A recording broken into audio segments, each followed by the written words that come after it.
Eu vim aqui a Nova York para contar para você uma história que mudou a minha vida. E eu nunca contei para ninguém. Mas sabe por que eu não contei?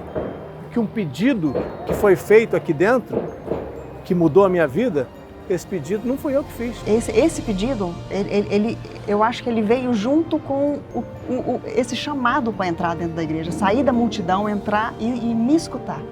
Escutar o meu coração. Eu vou contar para vocês quem fez o pedido e por que ele foi tão importante para mim. Eu tinha certeza que, naquele momento, Deus estava realmente me ouvindo. Hoje, depois de 12 anos, eu vim até aqui para ouvir dela, da minha mulher, Ana Cristina, o que foi exatamente que aconteceu aqui dentro da catedral. Qual foi o pedido que ela fez? E claro que eu vou contar para você também a história incrível dessa igreja que tem tudo a ver com a formação da personalidade de Nova York. E você, está curtindo a nossa jornada infinita? Está gostando de viajar pelo mundo comigo? Vou visitar muitos lugares sagrados ainda, tem muitas expedições a caminho. Aproveita para se inscrever, para você ficar sabendo de tudo. E se você quiser estudar comigo, fazer os cursos que eu tenho sobre Jesus e outros temas fascinantes, vai no rodrigoalvarez.site, dá uma passadinha lá. Nossa história vai começar agora e eu acho que você vai se emocionar comigo. A história começa aqui dentro.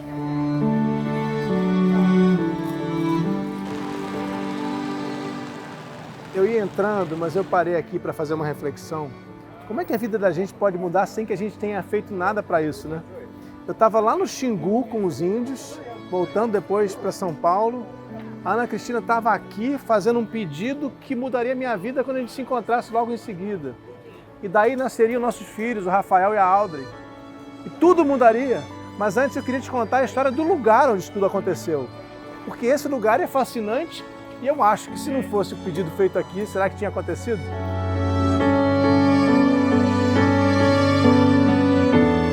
A Catedral de St. Patrick foi inaugurada em 1879, depois de muitos anos de construção. Foram mais de 2 décadas. E quem fez a catedral acontecer realmente foi o John Hughes, que era um padre obstinado por essa obra. Ele acabou virando arcebispo, mas não viveu o suficiente para ver a obra concluída. Ele morreu um pouco antes. Aí eu preciso contar para vocês por que a Catedral de Nova York tem nome de um santo irlandês, o St. Patrick. Gente, ela foi construída numa época que muitos imigrantes vinham chegando aqui. Gente do mundo inteiro. E continuam chegando, né? A gente está vendo hoje a igreja lotada. Tem gente do mundo inteiro em Nova York, sempre teve. Mas os irlandeses foram muito importantes na formação dessa cidade. E olha, a catedral foi construída lá pelos anos 850, né? 1850, 1860, num tempo que era também de muita dificuldade em Nova York, o tempo das gangues. Tinha gangue irlandesa também naquela época, gangue italiana. Isso foi retratado no filme do Scorsese. Lembram do gangue de Nova York? Us natives or the foreign hordes. Gangue de Nova York mostra o enfrentamento entre os americanos protestantes e os imigrantes cristãos irlandeses, com Leonardo DiCaprio no papel de Amsterdã, um jovem irlandês que deseja vingar a morte do pai. Até na disputa entre as gangues, a questão religiosa era central, porque desde aquela época a cidade era habitada por famílias cristãs de diferentes denominações, além de muitos judeus também. E assim como os judeus e os italianos, os irlandeses influenciaram muito na personalidade de Nova York.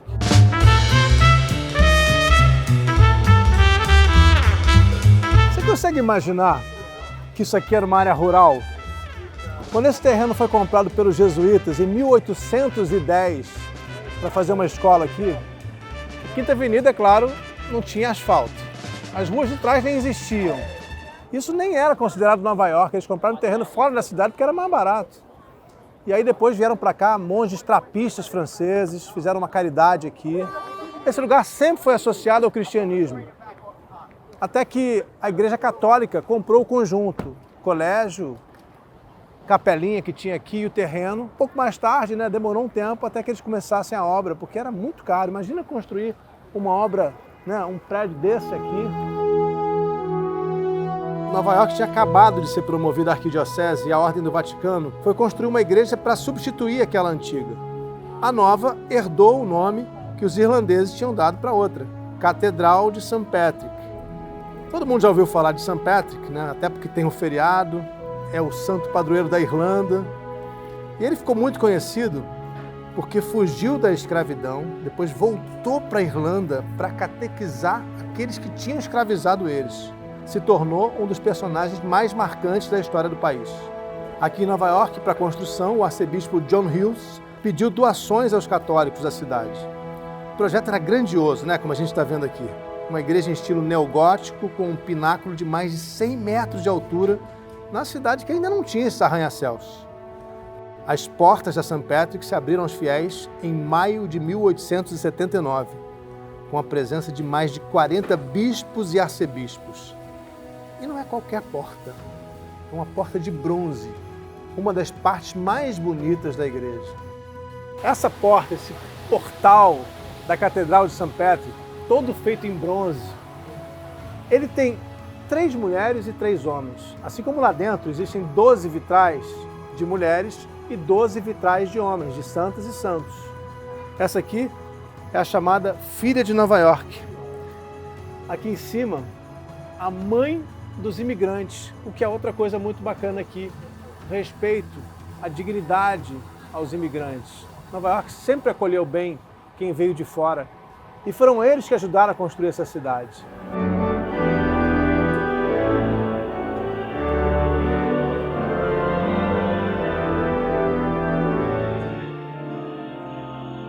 Eu cheguei bem na hora da missa, vou falar baixo.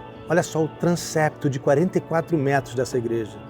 Se junta a outro e forma uma cruz. Num cantinho aqui tem as 5 estações da Via Crucis. Foram talhadas em pedra e vieram lá da Holanda. É uma das poucas igrejas do mundo com a mesma quantidade de vitrais dedicada aos santos e às santas. São 12 homens e 12 mulheres. Ainda antes de ser inaugurada, a Catedral de St. Patrick recebeu uma doação bastante generosa da viúva de um banqueiro de origem irlandesa. Ela era também sobrinha do arcebispo que construiu a St. Patrick e exigiu que o dinheiro fosse usado para a obra de uma capela dedicada a Maria. Essa capela que fica atrás do altar, a Capela da Senhora. Ah, tinha uma condição. A construção só começaria depois de sua morte. É interessante isso. Quanta gente faz doação e pratica filantropia por pura vaidade. Nesse caso aqui não. Margaret Hughes, a doadora, não queria sair na coluna social. Aqui aconteceu em 1920 um casamento entre 2 escritores, Zelda e Scott Fitzgerald, o autor do famoso Grande Gatsby.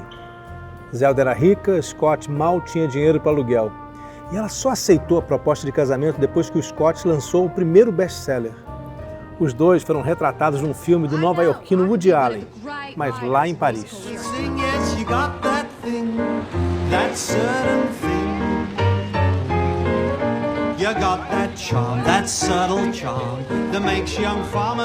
Gente, agora chegou o momento de contar a história do meu casamento com a Ana Cristina, que começou nesse cantinho da St. Patrick, bem aqui. Foi em 11 de maio de 2011. Eu tinha acabado de me mudar de Nova York para São Paulo. Mesmo trabalhando e viajando muito, eu sentia um vazio naquela época. Aliás, nos dias que antecederam o nosso encontro, eu estava no Centro-Oeste, em Goiás, bem na terra da Ana Cristina. Subi o Rio Araguaia e, mais precisamente, quando ela estava aqui em Nova York, eu estava com os índios Camaiurá, em pleno Xingu. Eu estava em Nova York naquela época porque eu estava numa situação muito difícil na minha vida. Foi uma viagem de mais ou menos umas 2 semanas e eu tinha vivido uma relação muito tóxica. Então eu me sentia muito mal, eu queria mudar a vida, eu estava muito triste e nem Nova York estava me animando, o que é incrível. Eu sentia que alguma coisa tinha que mudar. Perdi muitos amigos, perdi muito da minha relação com a minha família. Como todo mundo sabe que é uma relação tóxica, uma relação que você se sente diminuída o tempo todo. E era essa uma relação que eu estava vivendo, que eu vivi naquele momento. E quando eu estava aqui, eu estava no momento de terminar com aquela relação.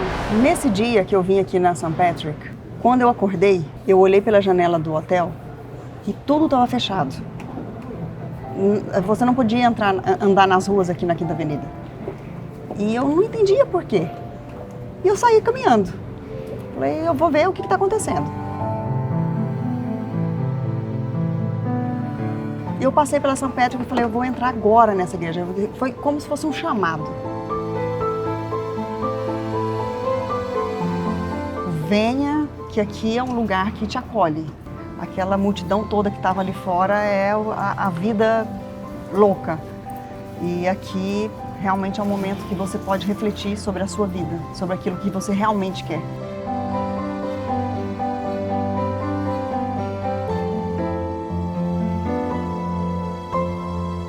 Entrei e mais uma vez eu fiquei sempre no mesmo lugar. Eu sempre gosto de entrar na igreja e rezar do lado esquerdo da igreja. E nesse momento me veio um sentimento tão bom, aquele sentimento no meu coração que eu gosto de sentir quando eu estou num momento muito íntimo meu, que foi aquele sentimento tipo, tudo pode mudar, eu tenho força para isso, e eu pedi a Deus com muita fé que me enviasse uma pessoa muito boa para ficar do meu lado, porque eu achava que eu merecia isso, né? Eu precisava de ter alguém na minha vida que valesse a pena, que queria caminhar junto comigo. E esse pedido, eu acho que ele veio junto com esse chamado para entrar dentro da igreja, sair da multidão, entrar e me escutar o meu coração. E foi tão profundo que quando eu terminei de rezar, eu rezei de olhos abertos, porque eu queria ver onde eu estava. Eu rezei olhando para o altar e eu falei, eu preciso lembrar desse momento. E eu tirei uma foto da igreja, que hoje está completamente diferente, porque ela era muito mais escura, essa igreja. Ela foi reformada, então ela está lindíssima, clarinha, está linda. Mas eu queria me lembrar do que eu tinha visto naquele momento que eu estava fazendo aquele pedido, que foi com aquele sentimento no coração da gente, assim, todas as vezes que eu rezei na minha vida, eu sempre esperei, eu senti, é como se fosse assim um apertinho no peito para realmente sentir que eu estava falando com Deus, que eu estava rezando, que eu estava agradecendo, sabe? E isso eu senti muito forte aqui. Então eu tinha certeza que naquele momento Deus estava realmente me ouvindo.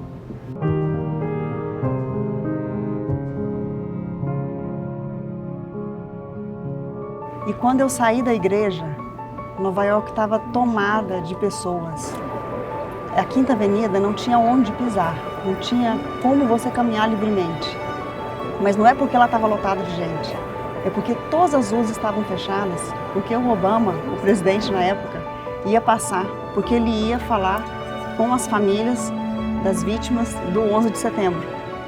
E eu avancei no meio das pessoas para ver o que estava acontecendo, e quando eu cheguei até a rua, o Obama estava passando. Ele acenou, eu dei um tchau e ele deu um tchau. Então, para mim, não estou dizendo que ele estava acenando para mim, mas para mim aquilo foi a sensação de que alguém tinha me enxergado. Naquele momento, eu tive a plena sensação de que alguém tinha me enxergado, que eu estava numa situação em que eu não achava que ninguém me enxergava. Eu me sentia tão diminuída que eu achava que eu era transparente ao mundo. E naquele momento, me veio muita força.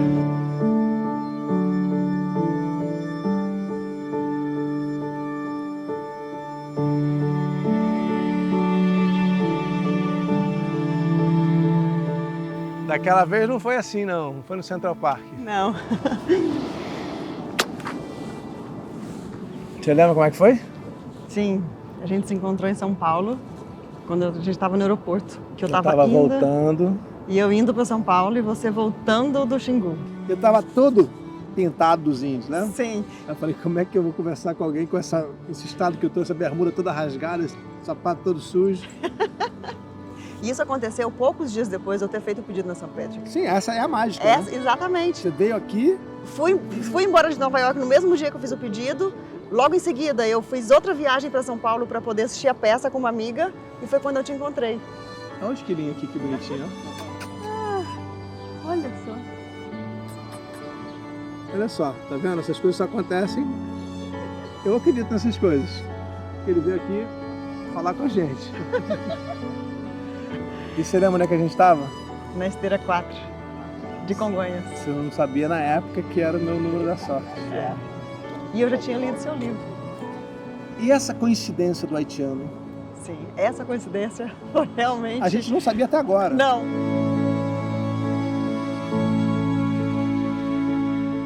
Quando eu fiz aquele pedido, alguns bons anos atrás, que foi em 2011, eu havia lido, um mês antes talvez, o livro do Rodrigo, que chama Haiti Depois do Inferno. Eu senti uma conexão muito forte com ele no livro, pela forma dele escrever, realmente. E eu me lembro que, eu até estou com um livro aqui hoje, que eu acho que eu até quero hoje agradecer novamente com esse livro aqui, e que eu escrevi atrás do livro a seguinte frase quando eu terminei: "Este foi o livro que me trouxe uma angústia e uma vontade engasgada de chorar, muito." E eu olhei para o Rodrigo, depois que eu terminei de ler esse livro, e falei, eu quero muito conhecer essa pessoa. Na verdade, eu preciso conhecer essa pessoa. Eu me lembro mesmo que eu falei, eu preciso conhecer essa pessoa. Porque eu gostei muito da forma com que ele escreveu e o que ele viveu. Eu acho que eu me identifiquei um pouco com aquele desespero daquele povo todo e ele ali, né, com tanta luta para fazer a reportagem. E é muito curioso que só nessa vinda agora aqui na St. Patrick que eu descobri que aqui o único não religioso que está enterrado aqui é um ex-escravo haitiano, o Pierre Toussaint, que até eu quero ir até o túmulo dele, que eu acho que eu descobri que o meu santo é haitiano. Depois de ficar famoso como cabeleireiro na Nova York do século XVIII, Pierre Toussaint ganhou sua liberdade e tornou-se um dos maiores doadores da obra da catedral. Ajudava os pobres e os doentes. Foi declarado venerável pelo Papa João Paulo II e seu processo de beatificação agora está em curso. A gente nem conversou tanto assim naquele dia. Não, eu fiquei curiosa para saber de onde que você estava vindo. Não teve abraço, teve nada. Não. Nem beijo no rosto dele. Não, imagina. É impressionante, é impressionante. Você que está vendo a nossa história, sabe por que eu estou te contando isso? Porque eu acredito que coisas boas atraem coisas boas. E esse foi um encontro de almas. Quando a gente pede alguma coisa, mas pede com sinceridade mesmo, quando a gente acredita naquilo que a gente está pedindo, normalmente acontece.